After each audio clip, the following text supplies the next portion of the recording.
Welcome again. It's Caveman from 123-Caveman on eBay. 123-Caveman on eBay. What we're doing today is changing the drive direction of an Artin car.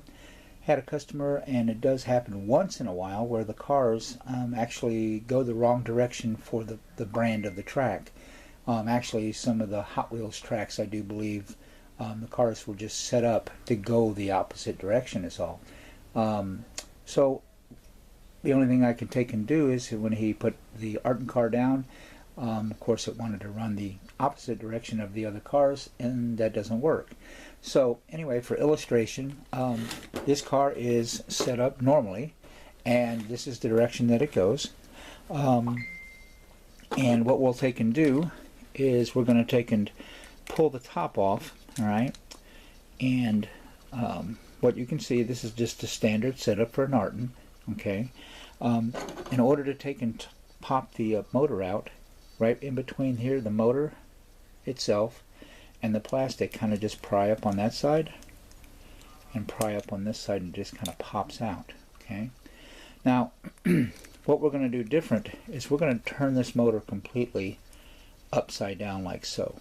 Okay, where these contacts, instead of being facing down, they're going to be facing up. So what we have to take and do, because if I put this down in there and snap it into place, it'll probably lay up against these two brass tabs that are in there.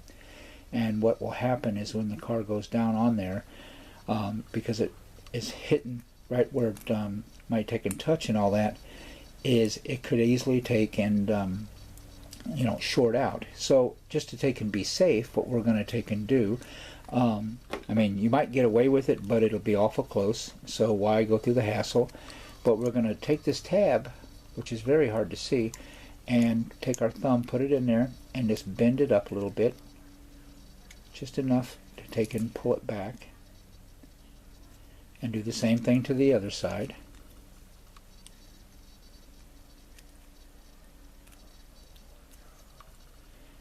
And again, is that absolutely required? No, but it will take and ensure that these tabs are not going to touch the metal when the motor goes down.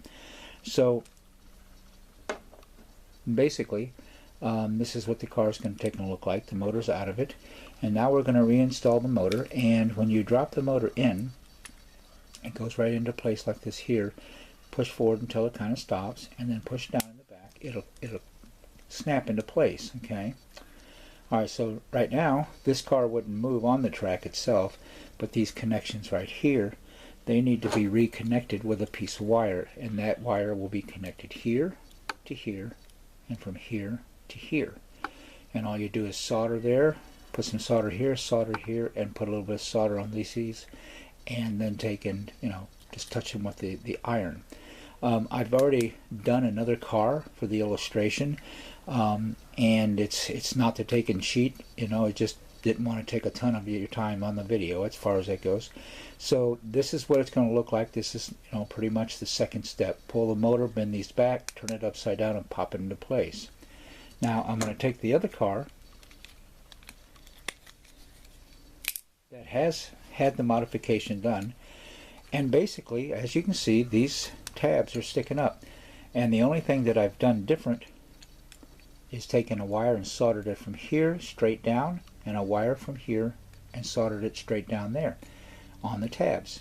And you can see where each tab is, where it was bent up, and where it connected on the car. So now when the car goes on there, same kind of car, same model, the whole 9 yards, it goes the opposite direction, and that's what the customer needs to take and have happen. If you have any questions, please contact me through eBay. Again, that's 123-eBay, or excuse me, 123-Caveman on eBay. I'll be more than happy to take and help you if I can. Thanks for watching. Bye now.